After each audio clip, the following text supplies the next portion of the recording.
Hello, everyone. Welcome back to Black Girl Who Manifests.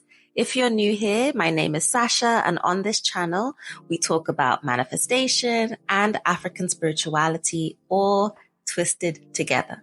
Today, I'm going to say something that might shake some tables, but I do believe it needs to be said, and I'll just preface this video, take it or leave it, right? Whatever resonates with you, great. Whatever does not resonate with you, that's also good too, right? This is your life. This is your spirit.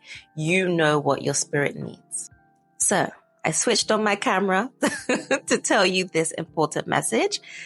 Forget spiritual awakening. What you really need as a Black person is a cultural awakening. And I'm going to tell you why, giving you a little bit of my own journey as well.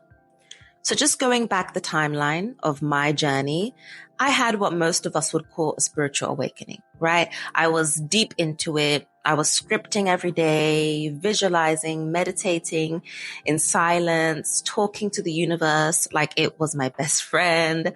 And I had all the crystals. I had rose quartz under my pillow. I put some black tourmaline by the door. I had some amethyst in my bra even. So you couldn't tell me anything. You couldn't tell me nothing about spirituality. I was that girl. I was learning about the laws of the universe, practicing gratitude, watching Neville Goddard, reading Florence Scovel Shinn, and I even went through the whole ego death and dark night of the soul experience. And within that, right, I had the crying on the floor and existential questions, questioning my whole reality, the shedding of my ego, and so on. And then after that, okay, I just still felt like something was missing. I was doing all of these right things, but my spirit still felt disconnected. And strangely enough, I still felt how I felt when I was a practicing Christian as well. And I automatically knew there was an issue. I was disconnected from my roots. There was nothing to do with my ancestry in there. Most of the coaches, the teachers, the authors that I was connecting with were not like me and did not have the same background as me as well. I just felt lost, and I felt like I was cheated out of what a true spiritual awakening could be. So essentially, my mind wasn't the only thing waking up. It was also my bloodline.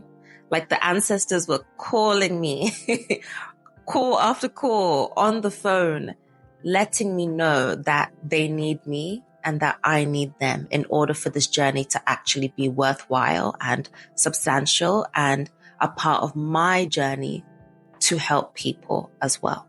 And I know a lot of us are out here waking up spiritually, and that is so beautiful.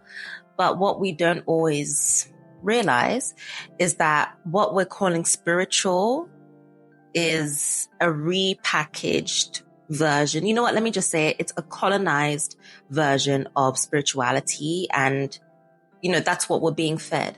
And it tells us to transcend our bodies and your pain, your past, your cultures, everything, so we can be in this big melting pot of new age spirituality where we don't see color, we don't see anything that could affect our beings here on earth, and as well as our ancestors in the spiritual realm. And then through my own research and studying, I also realized that these things that I was calling new age, my people were already doing that generations ago. Divination, that's Ifa, for example. We did energy healing, laying hands on people, calling the spirits, manifestation as well. We did storytelling, we did rituals, we did all of that to know who we were in full power.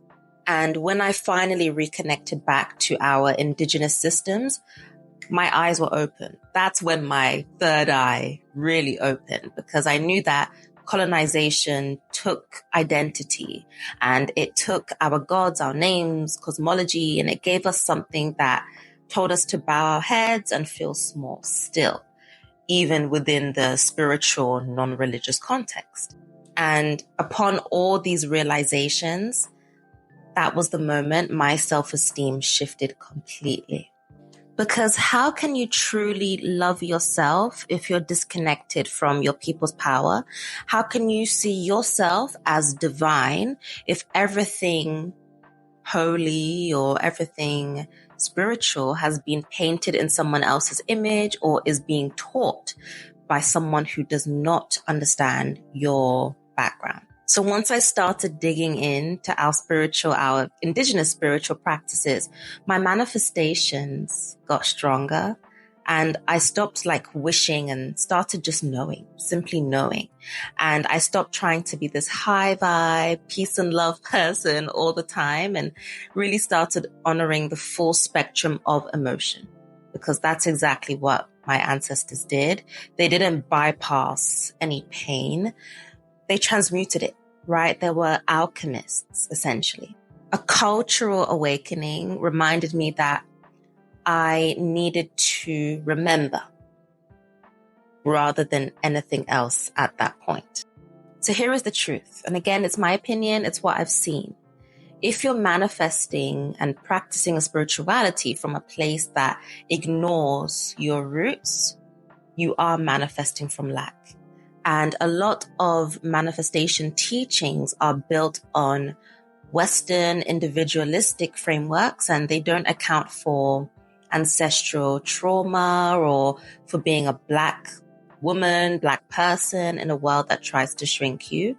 So when you reclaim your cultural identity, you're not just manifesting cars and houses, you're manifesting clarity, confidence, courage, and you literally become unshakable. Because now that starting point of manifestation is a point of truth, of legacy, and of alignment too. So if you're feeling that tug, if you're feeling that pull, that sense that your spirit wants more on your spiritual awakening journey, don't ignore it. Start asking about your roots, even if you don't know anything, even if you know a little bit. Start very small and simple, right? Go and learn some African proverbs, right? They have so much wisdom. They have so much interpretation as well. And it goes beyond this world too. You could also light a candle and speak to your ancestors. Just say anything that you feel. Give thanks, give them any worries or fears you might have, and listen for the answers. You could also just explore indigenous systems, right? On YouTube, there's a plethora of education out there. See what speaks to your soul. Explore voodoo, Ifa, Kemetic spirituality, Vodun, Zulu cosmology, the list goes on. Explore and see what speaks to your soul. And the main thing is that you need to follow what feels like home. So yes, have your spiritual awakening, but don't just stop there. Have your cultural awakening. Reclaim your power, reconnect with your people, and remember who you were before the world told you who to be. And if this spoke to you, spoke to your soul, please like, share, and subscribe. And in the comments, talk to me. Tell me. I'm curious to hear if you've had a cultural awakening before, and maybe tell me a little bit about your spiritual journey or what part of your culture you are reconnecting with right now. Also, I have a Patreon, a new Patreon group, actually. It's called Black Girls Who Don't Pray. And it's really just for the Black women who are over begging for what's rightfully theirs. And it's also about claiming, declaring, commanding, affirming that everything they want and that is destiny aligned is already there. So we basically are learning how to switch up our prayers and change them to our declarations, affirmations, commandments as well, which is even more powerful. So join me over there. I have all my links in my bio.